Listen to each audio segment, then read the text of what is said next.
कभी प्रधानमंत्री जी की माँ को गाली देते हैं, कभी प्रधानमंत्री जी को गाली देते हैं। वोट चोर, गद्दी चोर, क्या है? इनके पास कोई मुद्दा तो बचा नहीं है। अब लोगों में भी जाना है तो लोगों में जाने का रास्ता भी बना रहे हैं। तो इतना वोट कट गया और एक भी आदमी चुनाव आयोग में अपील ना करे, मान सको इस बात में। जी जो भारत विरोधी ताकतें हैं, जो थर्ड फोर्सेज है, उन्होंने इनको एक स्क्रिप्ट लिख के दे दी कि भाई तू तो ये पकड़ और जा, तुम्हारा झुंझुना है और जा उड़ जाके बजले। एक ऐसा व्यक्तित्व जिसने सब समाज को साथ लेके उसमें सामाजिक चेतना को जिसने जागृत किया कि हमारे समाज में कोई व्यक्ति शिक्षा के बिना ना रहे और जो भी काम करे वो आपसी सहयोग और तालमेल के साथ एक दूसरे की मदद करते हुए करे। और खाली किसान जो वर्ग है वो किसानी के साथ साथ व्यापार भी कर रहे हैं।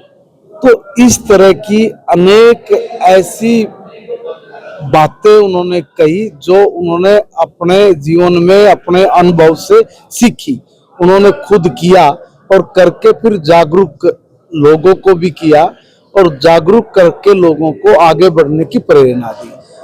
आज भी समाज को सेठ छाजूराम जी की उन नीतियों का अनुसरण करने की जरूरत है और आज समाज बहुत तेज गति से उनकी बातों का अनुसरण कर भी रहा है। इसके लोग वोट चोरी को लेकर प्रदर्शन कर रहे हैं, कह रहे बीजेपी वाले। देखो, मैं बिहार में चुनाव में था तो बिहार में एक गांव की घटना बताता हूँ। एक आदमी लड़का खड़ा आकर बोला सर हम लोग इस कांग्रेस को वोट दें, ये जो हमें गाली देता है। हमने पूछा कैसे गाली दे रहा है? बोला भाई वो राहुल गांधी और इनके कांग्रेस के लोग कह रहे हैं वोट चोर, गद्दी चोर। बोला रे वोट तो मैंने दिया, मैंने वोट देकर मोदी जी को गद्दी पे बिठाया। ये बता कि मैंने गाली दे रहा है, प्रधानमंत्री जी ने गाली दे रहा है? हमें तो ये लग रहा है कि हमें गाली दे रहा है। वोट चोर, गद्दी चोर। बोला वोट हमने दी, गद्दी हमने दी।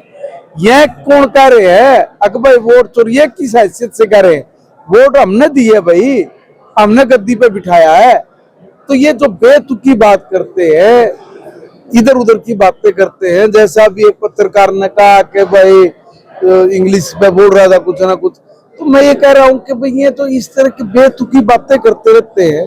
इनके पास कोई मुद्दा तो बचा नहीं है। अब लोगों में भी जाना है तो लोगों में जाने का रास्ता भी बना रहे हैं। तो बिहार में गए, SIR का विरोध किया, 65 लाख लोगों का वोट कटा। एक कमरे में 10 बाई 10 के में 60 वोट पड़ रही हैं। वो बोला BLO भाई तू इसमें इन लोगों ने खड़ा करके दिखा दे, बिठाने की तो बात छोड़ दे। तो इन्हें रोटी भी खुआ रहा होगा, पानी भी पिला रहा होगा, सुहा भी रहा होगा। 60 वोट एक कमरे में तो गलत बन रही है, वो कटनी चाहिए और वो रिवाइज होता है। देखिए हर 20 साल बाद इलेक्शन ऑफिस अपनी वोटर लिस्ट को चेक करता है, देखता है कि भाई किसी का वोट बना हुआ है, वो दुनिया में है कि नहीं है, कोई नया वोट जुड़ रहा है। तो 20 साल बाद वो अपनी वोटर लिस्ट को चेक करता है। 20 साल बाद वो कर रहे हैं, ये उसका विरोध कर रहे हैं। अब 65 लाख वोट कटी, 2.5 से 3 लाख की एक विधानसभा होती है, 22 से 25 विधानसभा बनी अगर जय हिसाब लाए तो इतना वोट कट गया और एक भी आदमी चुनाव आयोग में अपील ना करे, मान सको इस बात ने। जिसके लिए इनके नेता विरोध करते हो, सड़कों पर उतरे हो, तो इनके वहां पे जो नेता थे क्या उन्होंने एक भी ऐसा नहीं मिला अगर जो चुनाव आयोग में ले जाकर पर्ची दिलवा दे भाई देख मेरी वोट गलत कट गई? तो इनके पास कहने को सुनने के लिए कुछ नहीं है। कभी प्रधानमंत्री जी की माँ को गाली देते हैं, कभी प्रधानमंत्री जी को गाली देते हैं। वोट चोर, गद्दी चोर, क्या है ये? पता क्या, इनके पास अपना कुछ नहीं है।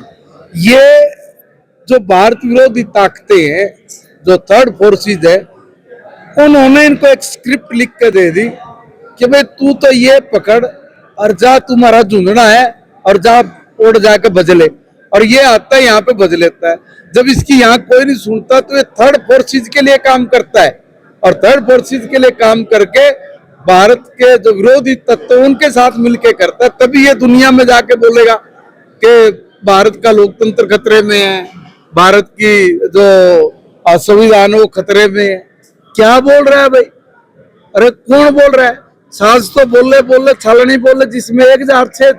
अरे तुमने तो ऑडियंस पाट दिया। प्रधानमंत्री जी का जो संविधान की कॉपी पाड़ के फेंक के तुमने, और तुम संविधान की रक्षा की बात कर रहे हो। तेरी दादी ने सारे हिंदुस्तान को बंधक बना लिया था, सब लोगों के ऊपर मुकदमे दर्ज करके मीसा में डाल दिया। आपने किसी की भी स्वतंत्रता को छोड़ा नहीं, लोकतंत्र को फांसी पर लटका दिया। आप बोल रहे हो, आप हमें सीख दे रहे हो क्या? देखिए, ये अनाप शनाप बोल के मीडिया में अपनी जगह बनाने के अलावा एक इवेंट करते रहते और कुछ नहीं।